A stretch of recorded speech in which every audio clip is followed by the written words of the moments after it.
नमस्कार साथियों, आज हम कक्षा 8 का अध्याय नंबर 2.2 का 11वां सवाल करने जा रहे हैं और वो हमें गिवन है। बाईचुंग के पिताजी उसके दादाजी से 26 वर्ष छोटे हैं और उससे 29 वर्ष बड़े हैं।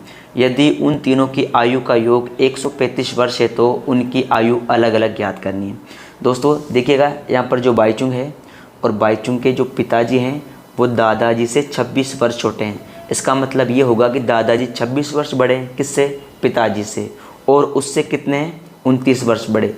दोस्तों उससे किससे? बाईचुंग से। मतलब बाईचुंग से पिताजी तो 29 वर्ष बड़े हैं और दादाजी से 26 वर्ष छोटे हैं। तो यहाँ जो सबसे बड़े होंगे ना दोस्तों वो दादाजी होंगे। और बिल्कुल जाहिर सी बात है दोस्तों, यहाँ पर बाईचुंग की पिताजी की और दादाजी की बात करेंगे तो सबसे बड़े यहाँ दादाजी ही होंगे। तो दोस्तों यहाँ पर एक काम करते हैं कि हम यहाँ पर x मान के सवालों को लेते हैं। तो यहाँ पर हम थोड़ा गैस कर सकते हैं। जैसे मैंने माना, दोस्तों देखो यहाँ पर हम गैस कर लेते हैं कि माना बाईचुंग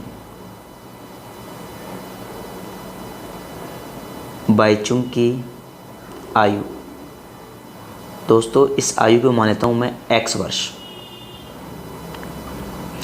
अब देखिए दोस्तों, ये बोल रहा है कि जो बाईचुंग के पिताजी उसके दादाजी से छोटे हैं, छोटे ही होंगे, 26 वर्ष छोटे हैं। इसका मतलब दादाजी बड़े हैं, यानी दादाजी यहाँ सबसे बड़े हैं और उससे 29 वर्ष बड़े हैं। मतलब जितना बाईचुंग जितने साल का है ना, उससे पिताजी कितने ज़्यादा हैं? 29 साल ज़्यादा है। जैसे मान लो कि यहाँ पर बाईचुंग अगर मैंने x वर्ष का है तो पिताजी कितने वर्ष के होंगे? x + 29 वर्ष के होंगे।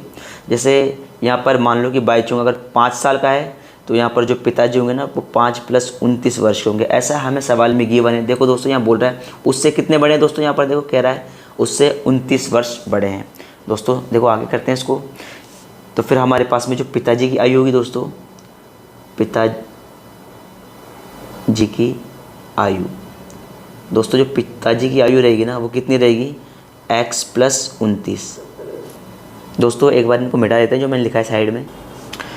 अब दोस्तों देखिएगा कि यहाँ पर जो दादाजी हैं वो पिताजी से भी कितने वर्ष हैं? 29 वर्ष। देखो मान लो कि पिताजी की आयु तो ये हो गई, अभी दादाजी होंगे वो कितने साल बड़े होंगे कि इससे भी 29 वर्ष बड़े, मतलब 26 वर्ष बड़े होंगे। तो दोस्तों यहाँ पर देखिएगा कि दादाजी की हम आयु लिखेंगे, दादाजी की आयु। दोस्तों आयु कितनी है? वो होगी हमारे पास में कि जितने पिताजी हैं, देखो पिताजी कितने साल के हैं? x + 29 साल के हैं, उससे भी कितने बड़े हैं? 26 वर्ष बड़े हैं। दोस्तों अब देखिएगा कि प्रश्न में क्या बोला गया है हमें। प्रश्नानुसार दोस्तों बोल रहा है कि तीनों की आयु का योग, मतलब बाईचुंग की आयु और पिताजी की आयु और दादाजी की आयु, मैंने यहाँ पर लिखा तीनों की आयु का योग। प्रश्न में बोला है कि तीनों की आयु का योग, तीनों की आयु का जो योग दे रखा है दोस्तों वो हमें दे रखा है 135 वर्ष। दोस्तों देखिएगा तीनों कौन कौन? एक तो है बाईचुंग। कौन है? बाईचुंग। तो बाईचुंग की आयु हमें कितनी मानी? x। फिर है पिताजी की आयु दोस्तों कितनी है हमारे पास में? x + 29। फिर उसके बाद में दोस्तों दादाजी की आयु वो थी x + 29 + 26 और ये तीनों मिलकर के कितने का जोड़ बनाते हैं? 135 का। दोस्तों देखिएगा यहाँ पर हमारा एक चर वाला रैखिक समीकरण रेडी हो चुका है।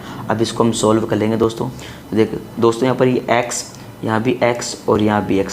तो देखो x कितने हो गए दोस्तों? 3x हो गए। तो मैं लिखता हूँ 3x। दोस्तों यहाँ पर कितने x हो गए हमारे पास में? 3x प्लस का प्लस। देखो दोस्तों 29 है, फिर वापस 29 है और फिर 26 है। दोस्तों तीनों को जोड़ लेते हैं। तो दोस्तों तीनों को जोड़ते हैं 29, 26 और 29 को, तो ये हमारे पास होते हैं 84। दोस्तों कितने जाएंगे हमारे पास? ये 84 और ये किसके बराबर है? 135 के बराबर। यहाँ पर हमें x का मान चाहिए तो x को पकड़ेंगे, x = 135 और ये प्लस का है तो माइनस का 84 और ये देखो 3 गुणा में है तो 3 किस में जाएगा? भाग में। यहाँ पर x बराबर दोस्तों 5 में से 4 चला जाएगा तो कितना बचेगा? 1। और दोस्तों ये 3 में से 8 जाएंगे, 13 में से 8 घटाएंगे तो 13 में से 8 गया तो कितना बच गया दोस्तों? 5। 5/3। तो यहाँ पर x की वैल्यू अगर हम निकालेंगे तो देखो 3 एकम 3 दोस्तों और 3 सत्ते 21, मतलब 51 में 3 का भाग देंगे कितना आएगा 17 वर्ष। इसका मतलब दोस्तों ये होगा जो बाईचुंग है, बाईचुंग को हमने कितना माना था x, तो बाईचुंग की जो आयु होगी दोस्तों बाईचुंग की, तो यहाँ पर लिख देते हैं बाईचुंग की आयु दोस्तों वो तो रही है हमारे पास में कितने साल का था, तो x साल का, और x का मतलब कितना है 17 वर्ष। इसी प्रकार से अगर हम देखेंगे पिताजी की आयु, दोस्तों यहाँ पर पिताजी की आयु देखना, पिताजी की आयु तो वो हमने क्या मानी थी x + 29, तो ये x की वैल्यू हमारे पास में कितनी है दोस्तों 17, तो 17 + 29, तो दोस्तों यहाँ पर देखना ये तो हो गया 7 और 9 16, और यहाँ पर कितना हो गया 4, तो 46 वर्ष। तो दोस्तों यहाँ पर देखिएगा अब पिताजी की आयु हमारे पास में कितनी आ गई 46, और अब हम दादाजी की आयु की बात करते हैं, तो यहाँ दादाजी की आयु तो दोस्तों वो हमने मानी थी, कितनी मानी थी, यहाँ पर है x + 29 + 26, x + 29 + 26, तो x की वैल्यू तो कितनी आ गई 17 + 29 + 26, तो दोस्तों देखिएगा जब तीनों को ऐड कर देंगे तो कितना आ गया, तो 72 वर्ष हमारे पास में किसकी आयु आ गई दादाजी की। दोस्तों अब हम इसकी जांच भी कर लेते हैं। यहाँ पर दोस्तों देखिएगा हम जांच करते हैं कि तीनों की आयु, देखो पहली जो आयु हमारे पास में बाईचुंग की आ गई 17 वर्ष, और पिताजी की आ गई 46 ईयर, और दादाजी की जो आ गई वो 72 ईयर। क्या तीनों की आयु का योग क्या 135 वर्ष होता है क्या दोस्तों? जोड़ देंगे 17, 72 और 46 को, तो दोस्तों 17, 72 और 46 होते हैं 135, और यहाँ पर भी 135। इसका मतलब ये है कि हमने जो आयु निकाली दोस्तों बिल्कुल करेक्ट है, और आप चाहो तो इसका स्क्रीनशॉट आप ले सकते हो दोस्तों एग्ज़ाम में आपको जांच नहीं करनी है, बस यहाँ पर देखो बोला गया है कि क्या निकालनी है, हमें आयु निकालनी है अलग अलग। तो हमने आयु निकाल दी, बाईचुंग 17 वर्ष का, पिताजी 46 वर्ष के, और यहाँ पर हमारे दादाजी 72 वर्ष के। दोस्तों इसी क्रम में आगे बढ़ते हैं और अगला प्रश्न लेते हैं। दोस्तों इसी क्रम में हम 12वां सवाल करते हैं। 15 वर्ष बाद रवि की आयु उसकी वर्तमान आयु से 4 गुनी हो जाएगी। रवि की वर्तमान आयु क्या है? दोस्तों यहाँ पर वर्तमान आयु के लिए पूछा गया है, तो वर्तमान आयु ज्ञात करनी है दोस्तों। तो यहाँ पर हम सवाल स्टार्ट करते हैं कि माना रवि की वर्तमान आयु, दोस्तों हम क्या मान लेते हैं यहाँ पर x मान लेते हैं। दोस्तों मान लो कि मैंने ऐसे बोला कि अभी तुम्हारी आयु 5 वर्ष है और 15 वर्ष बाद कितने साल के हो जाओगे तुम? दोस्तों बाद की बात कर रहे हैं, तो बाद में मतलब फ्यूचर वाली, तो तुम 15 वर्ष जोड़ दोगे तो बोलोगे कि सर मैं 20 वर्ष का हो गया। इसी प्रकार से हम इसी सवाल को करेंगे कि 15 वर्ष बाद रवि की आयु, 15 वर्ष बाद रवि की आयु। दोस्तों 15 वर्ष बाद, अभी x वर्ष का है तो 15 साल बाद 15 साल बड़ा हो जाएगा दोस्तों, तो 15 साल हम जोड़ देंगे। अब दोस्तों यहाँ देखिएगा कि प्रश्न में क्या बोला है, तो प्रश्नानुसार हमें लेना पड़ेगा, प्रश्नानुसार।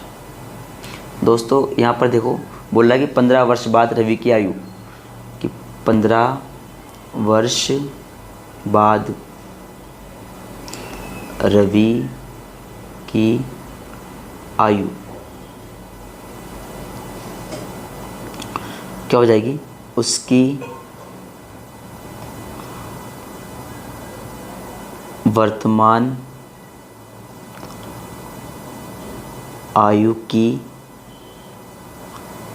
कितनी गुनी? 4 गुनी दोस्तों। तो यहाँ पर देखिएगा दोस्तों 15 वर्ष बाद, देखो रवि x साल का था, तो 15 वर्ष बाद 15 साल का हो जाएगा, और फिर उसकी जो वर्तमान आयु कितनी दोस्तों, इसकी कितनी गुनी जाएगी? 4 गुनी। हम इसको क्या कर देंगे? बैलेंस कर देंगे दोस्तों। देखिएगा हमारे पास में यहाँ एक चर वाला रैखिक समीकरण बन गया।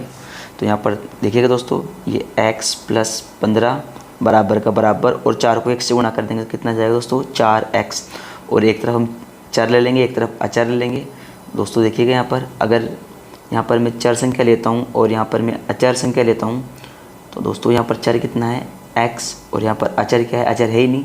तो देखो दोस्तों इसको तो यहाँ भेजते हैं कि माइनस का 4x, और 15 को यहाँ भेजते हैं तो माइनस का 15। दोस्तों यहाँ पर बचता है माइनस का 3x, और यहाँ पर माइनस का 15।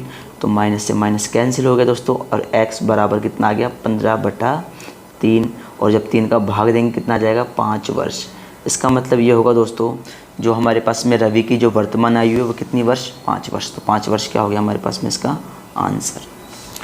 दोस्तों इसी क्रम में आगे बढ़ते हैं और आगे सवाल करते हैं। दोस्तों 13वां सवाल है, एक परिमेय संख्या को 5/2 से गुणा करना है और फिर उसमें 2/3 जोड़ना है, और जोड़ने पर दोस्तों हमें कितना प्राप्त हो जाएगा, माइनस का 7/12 प्राप्त हो जाएगा दोस्तों। तो परिमेय संख्या तो हम लेते हैं माना, दोस्तों देखिएगा यहाँ पर हम लेते हैं कि माना वह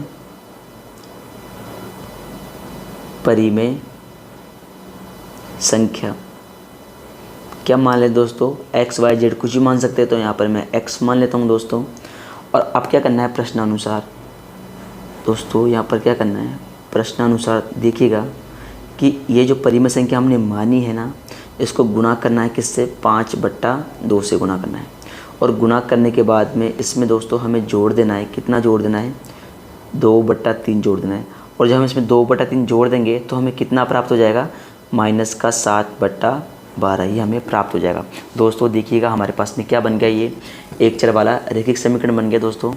देखिएगा 5 को और x से गुणा करेंगे कितना हो गया 5x/2 प्लस यहाँ पर कितना हो गया दोस्तों 2/3 बराबर माइनस का 7/12। तो दोस्तों देखिएगा कि यहाँ पर मैं पकड़ लेता हूँ, यहाँ पर चर को 5x/2 को मैंने पकड़ लिया, और पकड़ने के बाद में बराबर का चिन्ह, बराबर के बाद लिखा हुआ है माइनस का 7/12। और ये संख्या माइनस में, सॉरी यहाँ पर देखिएगा दोस्तों ये हमारे पास कितना है 2/3, ये प्लस में इसको इधर लाएंगे तो ये भी हो गया माइनस का 2/3। दोस्तों देखिएगा कि 5x/2 इसको पकड़ लेते हैं और पहले भिन्न संख्याओं को सोल्व कर लेते हैं दोस्तों। यहाँ पर 12 का और 3 का हम क्या लेंगे एलसीएम, तो हमें कितना आएगा दोस्तों 12 आ जाएगा। 12 में 12 का डिवाइड देंगे तो कितना आ जाएगा 1। तो -7 को 1 से गुणा करेंगे तो माइनस का 7। दोस्तों माइनस का चिन्ह वापस लगाना है। और जब 3 में किसका भाग देंगे दोस्तों, 12 में 3 का भाग देंगे कितनी बार जाता है 4 बार, और गुणा कर लेंगे यहाँ पर कितना आ गया 8। दोस्तों देखिएगा यहाँ पर 5x = 2, और यहाँ पर देखो माइनस का 8 और माइनस का 7, तो ये हो गया माइनस का 15/12। दोस्तों देखिएगा यहाँ पर x को पकड़ लेते हैं हम, x बराबर माइनस का 15/12 हमने ऐसा कैसे लिख दिया दोस्तों। x अकेला नहीं है, 5 गुणा में है तो गुणा का पक्षांतरण तो भाग में, और बट्टे में क्या है 2, तो 2 किस में आ जाएगा गुणा में। तो हमने पक्षांतरण कर दिया दोस्तों। तो 5 के पाड़े 15 कितनी बार आते हैं 3 बार आते हैं।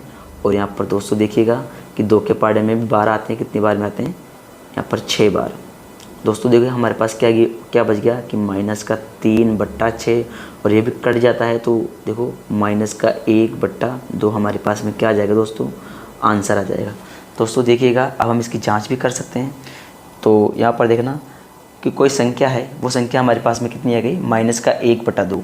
दोस्तों देखिएगा कि माइनस का 1/2 इसको हम किससे गुणा करेंगे, इसको गुणा कर देंगे हम 5/2 से गुणा कर देंगे, और उसमें क्या जोड़ देंगे दोस्तों, और जोड़ देंगे इसमें कितना 2/3, और जोड़ने पर क्या माइनस का 7/12 आता है दोस्तों। हम चेक कर लेंगे, 5 को -1 से गुणा करेंगे तो माइनस का 5, और 2 को 2 से गुणा कर देंगे कितना आ गया 4, और इसमें क्या जोड़ देंगे 2/3। क्या 2/3 जोड़ने पर माइनस का 7/12 आता है क्या दोस्तों। यहाँ पर देखिएगा एलसीएम लेते हैं तो एलसीएम कितना आ गया 12, और 4 में 3 का भाग 12 में 4 का भाग देंगे कितनी बार जाता है 3 बार जाता है। तो ये दोस्तों कितना हो गया माइनस का, ये हो गया 15 प्लस का प्लस। और दोस्तों देखिएगा कि यहाँ पर हम क्या कर देंगे 3 में भाग देंगे किसका, 12 में भाग देंगे 3 का, कितनी बार जाता है 4 बार। तो यहाँ पर आ गए 4, और 4 दूनी 8, और ये माइनस का 7/12। तो दोस्तों देखिएगा कि यहाँ पर 15 में से 8 गए तो कितने बच गए माइनस के 7/12, और यहाँ पर भी माइनस के 7/12। इसका मतलब ये होगा कि हमने जो प्रश्न सोल्व किया है वो क्या है हमारा बिल्कुल करेक्ट है। दोस्तों यहाँ पर देखिएगा कि हमें जांच करने के लिए बोला नहीं गया, लेकिन फिर भी हम जांच कर रहे हैं कि आपको अच्छे समझ में आ जाए तो आप इसका स्क्रीनशॉट ले सकते हो और आगे बढ़ते हैं दोस्तों सवाल नंबर 14 करते हैं और इसमें बोल रहा है कि लक्ष्मी एक बैंक में खजांची है। उसके पास नकदी के रूप में 100 रुपये, 50 रुपये और 10 रुपये वाले नोट हैं। उसकी संख्याओं में क्रमशः 2:3:5 का अनुपात है और उसका कुल मूल्य 4 लाख रुपए है। उसके पास प्रत्येक प्रकार के कितने नोट हैं वो हमें दोस्तों ज्ञात करने हैं। दोस्तों देखिएगा कि यहाँ पर सबसे पहले जो सूचना दी गई ना, वो उसके पास में नकदी के रूप में कौन कौन से नोट है, 100 के हैं और 50 के हैं और 10 के हैं। तो यहाँ पर देखो नोटों की संख्या हम लेते हैं। तो दोस्तों देखिएगा यहाँ पर कि नोटों की संख्या ले लेते हैं हम कि पहले हमारे पास देखो दोस्तों क्या है, हमारे पास में नोट है। और नोट दोस्तों कौन कौन से हैं, एक तो है हमारे पास 100 रुपये वाले नोट हैं और फिर हमारे पास में अनुपात ले लेते हैं यहाँ पर, फिर है 50 रुपये वाले नोट हैं दोस्तों और फिर हमारे पास में 10 रुपये वाले नोट हैं। देखिएगा दोस्तों, और अगर हम आगे पढ़े सवाल को तो उन संख्याओं की मतलब जो नोट है और नोटों की संख्या है दोस्तों वो है 2:3:5 और जो नोट है और फिर नोट की क्या है दोस्तों हमारे पास में संख्या, वो संख्या जो हमें गिवन है। तो जो 100 रुपये वाले नोट है उसके लिए तो हमारे दे रखा है 2 अनुपात और फिर 50 वाले के लिए दे रखा है हमें 3 अनुपात और फिर दोस्तों 10 वाले के दे रखा है हमें 5 अनुपात। और दोस्तों हमने सीखा था कि जब भी हमारे पास में क्या हो, अनुपात हो, तो हमें वो कोई प्रॉपर नंबर नहीं होता, उसके साथ हमें x, y या z कुछ भी मानना चाहिए। तो यहाँ पर मैं क्या मान लेता हूँ, x मान लेता हूँ। तो नोटों मतलब 100 वाले नोट की संख्या तो हो गई 2x और 50 वाले की हो गई 3x और 10 वाले की हो गई 5x। तो दोस्तों अब देखिएगा, जैसे मैं एक यहाँ पर बिल्कुल बेसिक सी बात लेता हूँ। जैसे मान लो कि मेरे पास में 100 रुपये के कितने नोट है, 5 नोट है। तो इसका मतलब मेरे पास में कितने रुपये हो गए, 500 रुपये हो गए। तो इसी प्रकार से हम इसको भी क्या कर लेंगे, गुणा। तो यहाँ पर देखो हम इसको रुपये में कन्वर्ट कर देंगे। तो मेरे पास जो रुपये हो गए दोस्तों वो कितने हो गए कि इसको गुणा कर देंगे तो मेरे पास में कितने हो गए, ये 200x हो गए। और यहाँ पर दोस्तों देखिएगा ये कितने हो गए, ये हमारे पास हो गए 150x और ये हमारे पास में कितने हो गए दोस्तों 50x। अब दोस्तों देखिएगा कि जो प्रश्न में क्या बोला है कि उसका कुल मूल्य कितना है, 4 लाख रुपए। तो दोस्तों देखिएगा कि प्रश्नानुसार हम कर लेते हैं। तो दोस्तों देखिएगा कि उसने बोला है कि ये जो तीनों प्रकार के हमारे पास में नोट है वो कुल मिलकर कितने रुपए हो जाते हैं, 4 लाख रुपए हो जाते हैं। तो दोस्तों देखना प्रश्नानुसार हम करते हैं, प्रश्नानुसार। तो देखो मैं यहाँ लिखता हूँ कि तीनों प्रकार के नोटों का कुल मूल्य, दोस्तों देखना कुल मूल्य कितना हो जाता है, वो होता है हमारे पास में 4 लाख रुपए। देखिएगा दोस्तों पहला प्रकार क्या था हमारे पास में 10 रुपये वाले नोट और 10 रुपये वाले नोटों की संख्या थी कितनी थी, 2x। तो इसके रुपए में हमने कन्वर्ट किया तो कितना हो गया 200x। दूसरा प्रकार का जो नोट था हमारे पास में वो 50 रुपये वाले नोट थे और उन 50 रुपये वाले नोटों की संख्या हमारे पास में 3x। तो यहाँ पर जो रुपये बने वो कितने बन गए 50x। इसी प्रकार से दोस्तों तीसरे नोट 10 रुपये वाले और नोटों की संख्या थी 5x। तो कितने बन गए हमारे पास में यहाँ पर 50x। ये सभी मिलकर किसके बराबर हो जाते हैं, 4 लाख के बराबर हो जाते हैं। तो दोस्तों अब हमारा क्या बन गया कि एक चर वाला रैखिक समीकरण बन गया 201, 150x और 50x। तो दोस्तों तीनों प्रकार के नोट देखिएगा ये 200x, 150x और 50x। तो जब तीनों को जोड़ेंगे तो ये हो गया 200, 150, 350, 350 और 50 कितने हो गए 400। तो यहाँ पर 400x किसके बराबर हो गए, 4 लाख के बराबर हो गए। तो यहाँ पर x बराबर कितना हो गया दोस्तों 4 लाख बट्टा 400। तो यहाँ पर 2 जीरो से 2 जीरो कैंसिल और जब इसमें इसका भाग देंगे तो 4 एकम 4 और 1 2 3, मतलब जो हमारे पास में जो x की वैल्यू है ना दोस्तों वो कितनी है हमारे पास में 100 आई है। तो दोस्तों देखिएगा सवाल ने हमसे क्या पूछा है कि प्रत्येक प्रकार के कितने कितने नोट है। तो हमें नोटों की संख्या ज्ञात करनी है दोस्तों। सबसे पहले हम 100 रुपये वाले नोटों की संख्या ज्ञात करते हैं। तो 100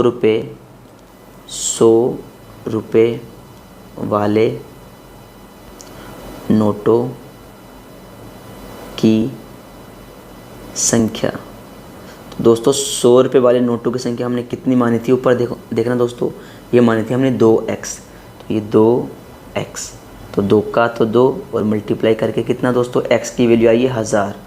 तो दोस्तों यहाँ पर कितना हो गया हमारे पास में ये 2000। इसी प्रकार से हमें 50 रुपये वाले नोटों की संख्या ज्ञात करनी है। तो यहाँ पर 50 रुपये वाले नोटों की संख्या वो हमने कितनी मानी थी दोस्तों 3x। तो यहाँ पर देखना 3x, तो 3 का 3 और मल्टीप्लाई करके x की वैल्यू आई थी 100, तो सॉरी 1000 आई थी, तो यहाँ पर कितना आ गया 3000, मतलब 3000 हमारे पास 50 रुपये वाले नोट है। और यहाँ पर देखिएगा दोस्तों 10 रुपये वाले नोटों की संख्या, तो 10 रुपये वाले नोटों की संख्या वो हमने मानी थी दोस्तों, यहाँ पर देखिएगा कितनी 5x, तो 5x, तो यहाँ 5 का 5 और x की वैल्यू कितनी आ गई, तो ये आ गई हमारे पास में कितनी 1000। तो यहाँ पर जो दोस्तों ये कितने नोट है हमारे पास में 5000, मतलब यहाँ देखिएगा दोस्तों 100 रुपये वाले नोट तो हैं 2000 और 50 रुपये वाले नोट है 3000 और यहाँ पर दोस्तों 10 रुपये वाले हैं कितने 5000। दोस्तों हम ऐसे प्रश्न की जांच भी कर सकते हैं दोस्तों, यहाँ पर जांच कर सकते हैं हम। देखो यहाँ पर समीकरण बना था हमारे पास में, ये बना था 200x। दोस्तों देखिएगा यहाँ पर जो समीकरण बना था ना हमारे पास में वो बना था 200x, फिर बना था 150x और फिर बना था हमारे पास में 50x और कुल मिलकर कितने हो रहे थे 4 लाख। दोस्तों कितने हो रहे थे यहाँ पर 4 लाख, तो यहाँ 4 लाख लिख देते हैं, तो ये 4 लाख, तो 200 का 200 और जो x की वैल्यू आई वो कितनी आई 1000 प्लस 150 का 150, x की वैल्यू कितनी आ गई 1000 प्लस 50 का 50 और x की वैल्यू आ गई कितनी दोस्तों 1000। तो क्या ये 4 लाख के बराबर होंगे क्या दोस्तों, तो अभी हम चेक कर लेते हैं क्या ये 4 लाख के बराबर होंगे कि नहीं होंगे। दोस्तों जब इसको मल्टीप्लाई करेंगे, इसको मल्टीप्लाई करेंगे, इसको मल्टीप्लाई करेंगे, तो यहाँ पर दोस्तों ये हो गए हमारे पास में, ये हो गए 2 लाख, ये एक जीरो लगाना है यहाँ पर, तो ये कितने हो गए 2 लाख, फिर ये हो गए 1.5 लाख और ये हो गए हमारे पास में 50,000। तो क्या 4 लाख के बराबर होते हैं दोस्तों, तो हाँ बिल्कुल, ये 2 लाख 1.5 लाख और 50,000, तो ये होते हैं 4 लाख, तो ये भी कितना 4 लाख। तो इस प्रकार से हम जांच भी कर सकते हैं, लेकिन जांच करने के लिए हमें बोला नहीं गया है, तो दोस्तों हम एग्ज़ाम में जांच नहीं करेंगे, अच्छे बेटर तरीके से सीखने के लिए हम जांच कर रहे हैं।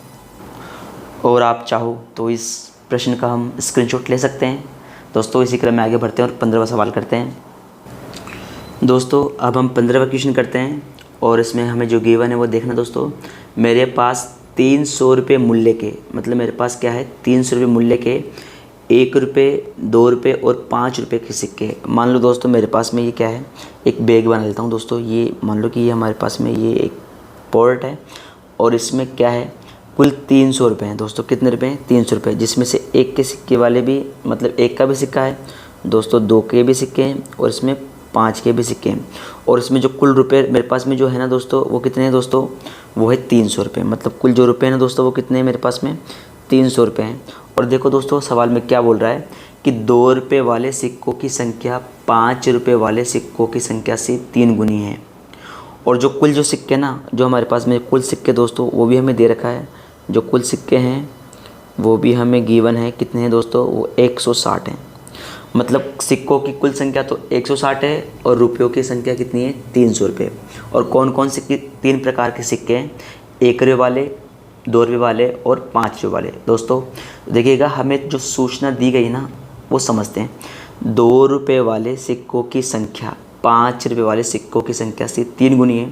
तो यहाँ पर दोस्तों कि 5 रुपये वाले सिक्कों की संख्या क्या है 3 गुनी। तो मैं यहाँ स्टार्ट करता हूँ। तो दोस्तों जो सूचना हमारे पास बिल्कुल भी नहीं है वहीं से स्टार्ट करते हैं, क्योंकि 2 के लिए तो सूचना दी गई है लेकिन 5 के लिए कोई सूचना दी ही नहीं गई। तो मैं मान लेता हूँ कि माना 5 रुपये वाले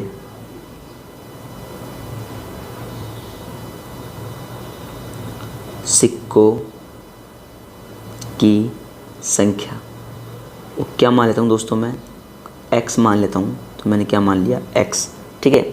अब देखो 2 रुपये वाले सिक्कों के लिए क्या बोल रहे हैं, तो यहाँ पर दोस्तों देखना 2 रुपये वाले सिक्के की संख्या। तो क्या होगी दोस्तों, वो हमें क्या दे रखा है, इसने बोला है कि जितने 5 रुपये वाले ना, मतलब जितने हमारे पास में क्या है 5 रुपये वाले, तो यहाँ पर 5 रुपये वाले सिक्कों की संख्या के कितने गुणे दोस्तों, 3 गुणे। तो 5 रुपये वाला सिक्का जो हमने कितना माना था, वो x माना था, ये इससे कितने हैं 3 गुणे। तो यहाँ पर दोस्तों देखिएगा कि 2 रुपये वाले सिक्कों की संख्या कितनी हो गई 3x। तो यहाँ पर कितना आ गया हमारे पास में 2 रुपये वाले सिक्कों की संख्या 3x। अब दोस्तों यहाँ पर हमारे पास में क्या बचेगा, x रुपये वाले, मतलब जो 1 रुपये वाले सिक्कों की संख्या। तो दोस्तों देखना कि 1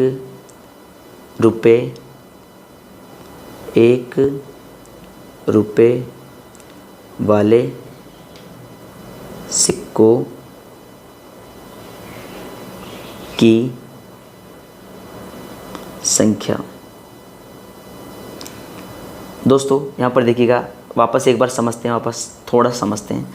देखो दोस्तों, मान लो कि मेरे पास में ये एक पोर्ट है और इसमें कितने सिक्के हैं दोस्तों, मेरे पास है इसमें 160 सिक्के।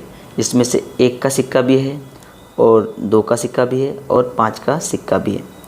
जिसमें से मान लो कि जो 2 रुपये वाले सिक्के हैं ना, वो मेरे पास में कितने हैं 3x, और जो 5 रुपये वाले सिक्के हैं दोस्तों, वो मेरे पास में कितने हैं x, और टोटल सिक्के मेरे पास में कितने हैं दोस्तों 160। तो मतलब इन दोनों की संख्या को हटाकर जो भी मेरे पास में सिक्के बचेंगे वो 1 के ही तो बचेंगे। तो इसी प्रकार से दोस्तों यहाँ पर देखना, जो 1 का सिक्का होगा ना, वो क्या होगा कि कुल सिक्के मेरे पास में कितने थे 160 सिक्के थे। इसमें से मैं क्या कर दूँ, 2 रुपये वाले भी हटा दूँ और 5 रुपये वाले भी हटा दूँ। तो दोस्तों 5 रुपये वाले सिक्कों की संख्या थी x और 2 रुपये वाले सिक्कों की संख्या थी दोस्तों कितनी 3x। और जो बचेगा ना दोस्तों, वो कितना बचेगा हमारे पास में, वो 1 रुपये वाले सिक्के, मतलब कुल सिक्के तो 160 हैं, तो इसमें से मैं हटा दूँ 160, तो ये कितने अट गए 3x, तो ये 1x, ये तो कितने x हो गए 4x। तो दोस्तों तो देखिएगा, अब हमारे पास में क्या है, मेरे पास 300 रुपये, मतलब कुल रुपयों की संख्या कितनी है। तो यहाँ पर मैं लिख दूँगा कि दोस्तों यहाँ पर देखिएगा कि कुल रुपये,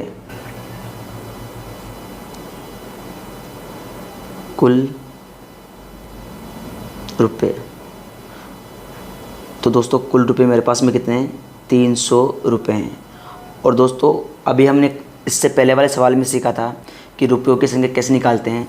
तो यहाँ पर देखना दोस्तों कि 5 रुपये वाले जो सिक्के की संख्या है वो कितनी हमारे पास में, मतलब 5 रुपये वाले सिक्के भी हमारे पास में, 5 रुपये वाले सिक्के वो कितने हैं हमारे पास में दोस्तों, वो है हमारे पास में x। तो मल्टीप्लाई कर दूंगा x, फिर दोस्तों इसमें क्या जोड़ दूंगा, मेरे पास में कितने वाले सिक्के हैं दोस्तों, मेरे पास है 2 रुपये वाले सिक्के, तो 2 रुपये वाले सिक्के, तो 2 रुपये वाले सिक्के, और इनकी संख्या कितनी है दोस्तों हमारे पास में 3x। तो मैं इसको कर दूंगा 3 से गुणा। फिर इसी प्रकार से मेरे पास में तीसरा पॉइंट था 1 रुपये वाला सिक्का, तो 1 रुपये वाले सिक्के, और इसकी संख्या कितनी है दोस्तों हमारे पास में, ये हमारे पास में 160 माइनस 4x, और ये सभी मिलकर के हो जाते हैं हमारे पास में 300 रुपये। तो दोस्तों 5 को 1 से गुणा कर देंगे तो ये हो गया 5x प्लस का प्लस, और 2 को 3x से गुणा करेंगे तो कितना हो गया 6x प्लस का प्लस। और दोस्तों देखिएगा कि यहाँ पर 1 को इससे गुणा करेंगे तो कोई फ़र्क पड़ने वाला है नहीं है, तो यहाँ पर क्या कर देंगे हम कि 1 को 160 गुणा करेंगे तो ये 160 माइनस का माइनस, और 1 को 4x से गुणा करेंगे तो ये 4x, ये सभी मिलकर के होते हैं हमारे पास में 300 रुपये। दोस्तों ये है 5x और 6x 11x, तो ये हो गए 11x। इसमें से घटाएंगे हम 4x प्लस 160 बराबर 300। दोस्तों देखिएगा कि 11 में से 4 गया तो कितना बच गया हमारे पास में, ये बच जाएगा हमारे पास 7x प्लस 160 बराबर 300। दोस्तों हमारा एक चर वाला रैखिक समीकरण तैयार हो गया है। x को पकड़ लेंगे, x बराबर 300, और जब 160 को लाएंगे माइनस का 160 और इसको लाएंगे भाग में तो ये 7। दोस्तों देखिएगा कि जब 0 में से 0 गया तो 0, और यहाँ पर 0 में 6 जाते नहीं, उधार लेंगे तो 10, 10 में से 6 गए तो 4, और यहाँ पर बच गया 2, 2 में से 1 गया तो 1, और ये 7।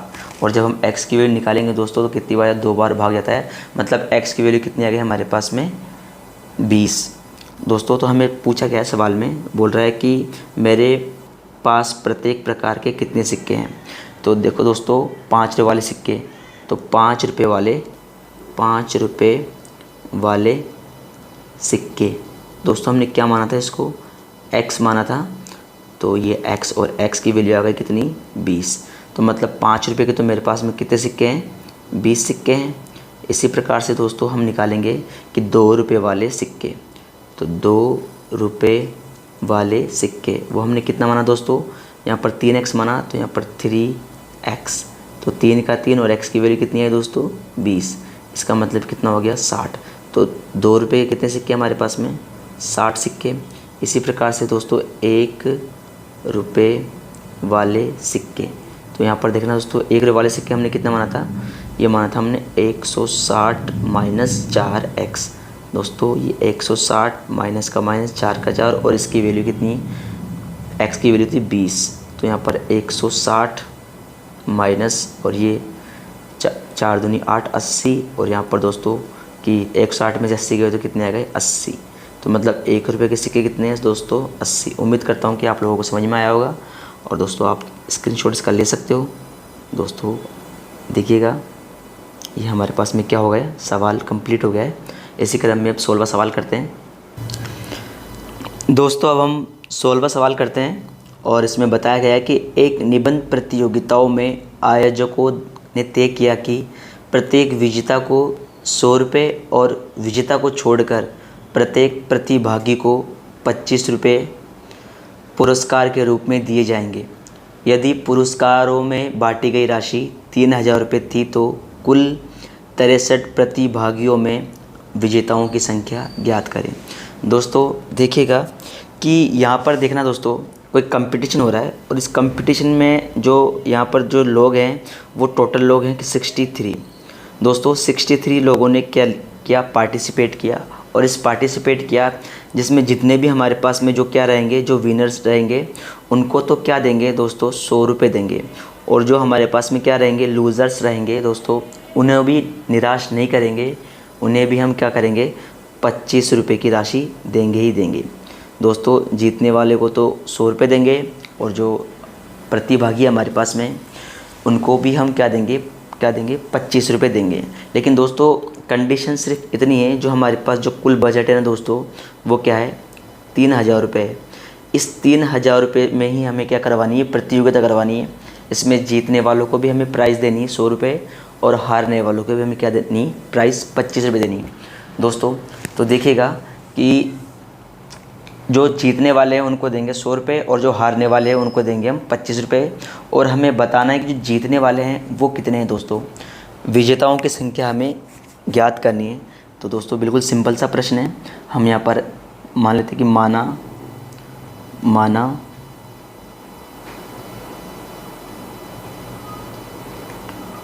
विजेताओं की संख्या। दोस्तों मैं क्या मान लूँ दोस्तों, x मान लेता हूँ। मैंने क्या मान लिया यहाँ पर, x।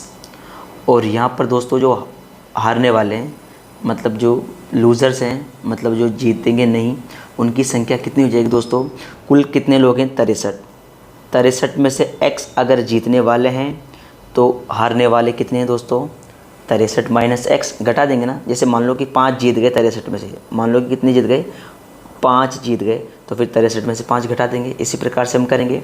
तो यहाँ पर हम लिख देंगे कि हारने वालों की संख्या। तो यहाँ पर देखो दोस्तों हारने वालों की संख्या क्या हो जाएगी दोस्तों, हम कैसे निकालेंगे, तो यहाँ पर देखना कैसे निकालेंगे, कुल प्रतिभागी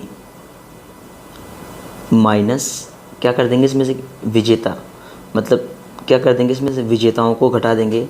तो कुल प्रतिभागी तो हमारे पास में कितने हैं, 63 और विजेता कितने हैं दोस्तों हमारे पास में x। तो ये हमारे पास में कौन सी संख्या को दोस्तों, हारने वालों की संख्या हो गई। अब दोस्तों प्रश्न में क्या बोला है कि पुरस्कार में बांटी गई राशि। तो यहाँ पर देखना दोस्तों पुरस्कार में बांटी गई कुल राशि। वो कितनी देनी है दोस्तों हमें? वो देनी है, हमारे पास जो बजट है वो कितने का है? 3,000 रुपये का। और 3,000 रुपये में से दोस्तों जीतने वालों को भी देना है और हारने वालों को भी देना है। तो यहाँ पर दोस्तों देखना कि जीतने वाले यानी विजेता